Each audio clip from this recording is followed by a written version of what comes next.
Dua orang kulit putih didorong masuk ke dalam bak air oleh suku kanibal Afrika untuk memastikan asupan gizi. Di dalamnya masih penuh dengan berbagai buah dan sayuran. Melihat makan siang sudah tersedia, suku kanibal dengan langsung bersemangat dan menari-nari. Namun Jojo tiba-tiba punya ide terlihat. Dia langsung menyelam ke dalam air yang belum panas. Kemudian dengan kaki memukul-mukul dinding bak secara pelan. Namun bak air tetap tidak bergoyang, sementara api di bawah semakin membesar. Melihat bahwa kekuatan satu orang terbatas, maka dia segera mengangkat kepala dari permukaan air, meminta Xiaomei untuk menyelam bersamanya. Kemudian keduanya menggunakan tenaga penuh, bersama-sama mendayung ke dinding bak air ke arah yang sama. Setelah beberapa upaya bersama, bak air yang awalnya tak bergerak mulai bergoyang. Hal ini membuat keduanya menyadari bahwa metode ini berguna, maka mereka melanjutkan menyelam dan memukul-mukul. Sementara itu, kedua orang di dalam air menjadi sangat panik, karena suhu air semakin tinggi. Mereka hanya bisa terus menggoyangkan bak air ke kanan, dan jika tidak segera berhasil menjatuhkan bak air, maka mereka masih akan mengalami nasib dimasak.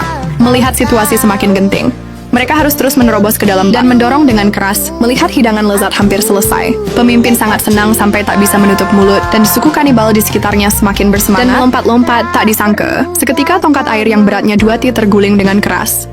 Kejadian tiba-tiba ini membuat semua orang mundur dengan ketakutan. Setelah mereka sadar, bak yang berisi 2 orang sudah berguling ke bawah gunung. Berguling selama 3 menit penuh, bak air berhenti di bawah bukit. 2 orang yang pusing itu mengira mereka akan selamat. Namun Wang Ge mendongakkan kepala dan melihat pemandangan yang lebih mengerikan. Mereka lolos dari suku kanibal, tak disangka akhirnya masuk ke mulut singa. Saat singa membuka mulut lebar, pasukan Jerman yang mengejar mereka menyusup ke wilayah suku kanibal. Mereka mulai menembaki mereka. Singa-singa ketakutan dan melarikan diri dari suara tembakan. Sambil kesempatan ini, keduanya segera melarikan diri ke kejauhan sebelum Kalong bereaksi. Mereka juga ditarik ke udara oleh lawan mereka, namun orang-orang yang digantung di pohon tidak menyakiti keduanya, malah membantu mencuci pakaian mereka. Bahkan memberi Xiaomi mahkota berlian yang cantik. Saat itu Kak Long baru menyadari, orang-orang asli yang tergantung terbalik di pohon adalah penjaga legenda yang melindungi harta karun di sekitarnya. Namun pada saat itu juga, pasukan Jerman dari belakang mengejar mereka. Mereka dengan cepat jatuh ke dalam perangkap suku asli. Satu persatu ditarik oleh mereka ke tengah udara. Memanfaatkan kesempatan ini, kakak laki-laki dan Xiaomei segera melarikan diri. Namun tak disangka, baru saja berjalan sebentar, dia kemudian ditangkap oleh anggota suku pribumi lainnya. Dan penyihir ini adalah pemimpin suku. Begitu dia melihat Xiaomei, langsung memerintahkan bawahannya untuk menangkap ke samping, sedangkan kakak laki-laki digantung di atas kolam. Di bawahnya adalah sekumpulan buaya yang sudah kelaparan setengah bulan. Sambil ketinggian turun sedikit, kakak laki-laki hampir menjadi camilan buaya. Di saat yang genting ini, terjadi ledakan tiba-tiba di tengah kerumunan. Kemudian Blake keluar dari debu asap.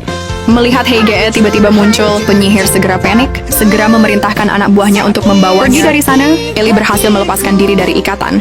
Dia berhasil menghindari bahaya dengan melepaskan tali.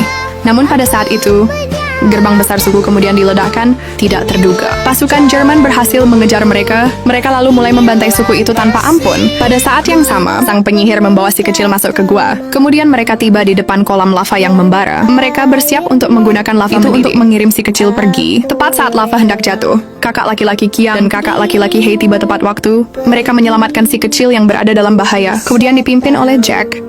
Mereka berjalan melintasi kolam yang dipenuhi perang tanpa sengaja. Mereka menemukan ruang harta karun legendaris. Mereka melihat berlian yang lebih besar dari telur bebek. Dengan senangnya, mereka langsung memasukkan berlian ke dalam saku mereka. Namun pada saat itu, sang penyihir yang kabur tanpa sengaja memicu perangkap. Pintu besar satu-satunya di ruang penyimpanan harta karun ditutup. Kemudian atap yang bercabang mulai turun perlahan. Beruntung ada kotak sebagai penopang. Karena itu, keduanya tidak berubah menjadi sate daging kambing. Kemudian saudara Hei menemukan saudara Qiang. Mereka berhasil melarikan diri dari gua. 1 detik sebelum meledak, harta karun legendaris kemudian terkubur kembali dalam legenda. Setelah mengalami semua itu, Black menjadi pemimpin di desa. Sedangkan Strong bersama dengan Little May mengenakan berlian sebesar telur bebek, menikmati kehidupan bahagia.